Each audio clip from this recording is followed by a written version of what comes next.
ഇടുക്കിയിൽ Udumbanchola MLA M. മണിയുടെ സഹോദരൻ ലംബോദരന്റെ ഉടമസ്ഥതയിലുള്ള സാഹസിക വിനോദസഞ്ചാര കേന്ദ്രം അടച്ചുപൂട്ടാൻ ജില്ലാ കളക്ടർ നിർദ്ദേശം നൽകി. നിയന്ത്രണങ്ങൾ കാറ്റിൽ പറത്തി പ്രവർത്തിച്ച ഹൈറേഞ്ച് സിപ്പ് ലൈൻ എന്ന കേന്ദ്രമാണ് അടച്ചുപൂട്ടാൻ നിർദ്ദേശം നൽകിയിരിക്കുന്നത്. സാഹസിക വിനോദസഞ്ചാര കേന്ദ്രങ്ങൾക്ക് ജില്ലാ ഭരണകൂടം ഏർപ്പെടുത്തിയിരുന്ന നിയന്ത്രണം മറികടന്നാണ് സിപ്പ് ലൈൻ പ്രവർത്തിച്ചിരുന്നത്.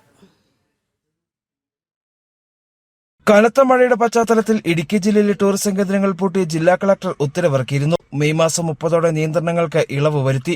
ജല ടൂറിസത്തിനും സാഹസിക വിനോദത്തിനും ഒരറിയിപ്പുണ്ടാകുന്നതുവരെ നിയന്ത്രണം ഉണ്ടാകുമെന്നായിരുന്നു ജില്ലാ ഭരണകൂടത്തിന്റെ ഉത്തരവ്. ഇത് മറികടന്നാണ് അടിമാലി ഇരുട്ടുകാനത്ത് ഉടുമ്പൻചോല MLA M. മണിയുടെ സഹോദരൻ ലംബോദരന്റെ സിപ്പ് ലൈൻ പ്രവർത്തിച്ചത്. ദേശീയപാത 85 നിർമ്മാണ പ്രവർത്തനങ്ങളുടെ ഭാഗമായി മണ്ണെടുത്തതിനെ തുടർന്ന് മണ്ണിടിച്ചിൽ ഭീഷണി നിലനിൽക്കുന്ന പ്രദേശത്തായിരുന്നു സിപ്പ് ലൈന്റെ പ്രവർത്തനം. മണ്ണിടിച്ചിലിനെ തുടർന്ന് ഈ ഭാഗത്തുകൂടിയുള്ള യാത്രയ്ക്കും ജില്ലാ ഭരണകൂടം നിരോധനം ഏർപ്പെടുത്തിയിരുന്നു.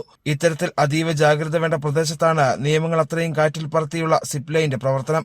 30-ാം തീയതി വരെ മാത്രമേ നിരോധനം ഉണ്ടായിരുന്നുള്ളൂവെന്നും ഇതിനുശേഷം സിപ്പ് ലൈൻ പ്രവർത്തിക്കുന്നതിന് നിയന്ത്രണങ്ങൾ ഇല്ലായിരുന്നുവെന്നുമാണ് ഉടമകൾ പറയുന്നത്. എന്നാൽ ഇത് തെറ്റാണെന്ന് ജില്ലാ കളക്ടർ തന്നെ വ്യക്തമാക്കുന്നു. സംഭവം ശ്രദ്ധയിൽപ്പെട്ടിട്ടും ജില്ലാ ഭരണകൂടം സിപ്പ് ലൈന്റെ പ്രവർത്തനത്തിനെതിരെ നടപടിയെടുത്തിരുന്നില്ല.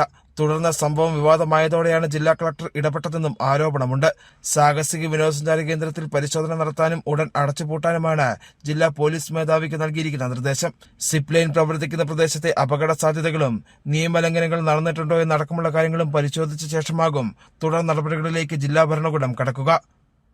ജനം, ഇടുക്കി.